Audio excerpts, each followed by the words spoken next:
qanday bo'lishi mumkin? 30 millionni qayerdan oldi? Janob Jiang, hozirgina bildikki, bu janobning kartasida rostdan ham 30 million bor. Endi tiz cho'kib uzr so'rash kerak. Aftidan pul behuda ketmadi. Bu unga yoqdi.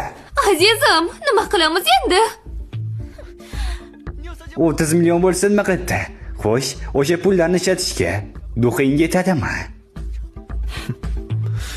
Malika, u senga juda mos. Va'dalarini qayta buzaveradi. O'zi sen kimsan? Hatto janob Jiangga yaqin ham emassan. U Jiang guruhi prezidenti Jiangning ukasi, lekin sen kimsan? Ko'chadan kelgan bir bechorasan. Sendan kechirim so'rash uchun qanday sifatga egasan? Jennifer. Kimoshdi savdosi boshlandi. Bu yerda nima qilyapsan? Hozir boraman. Sunchan, shunchaki tomosha qil. Jiang Fangning singlisi bunaqa chiroyli bo'ladi deb o'ylamagandim. U ham pulni yaxshi ko'rarmikan? Menga e'tirozlar yo'qmi? Yo'q, albatta. Kiraveringlar.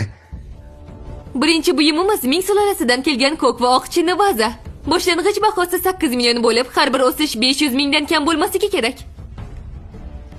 Sunchan, bugun men senga oramizdagi farqni ko'rsataman. 10 million, 20 million, 22 million, 25 million, 28 million. Jan, buyumning boshlang'ich narxi atiga 8 million. Katta pul tiksang zarar qilishing mumkin. hech qisi yo'q. Menda reja bor. 35 million. Bu shisha ko'pi bilan 15 millionga teng.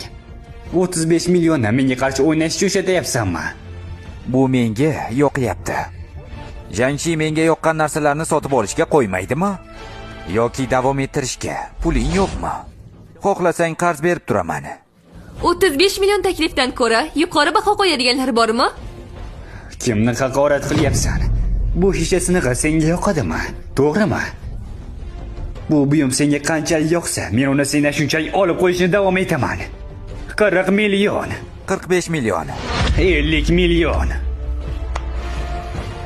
Jansho, kutganimdek. Juda badavlat ekansan. Va nihoyat tan oldingmi? Nima boshqa qo'shmaysanmi?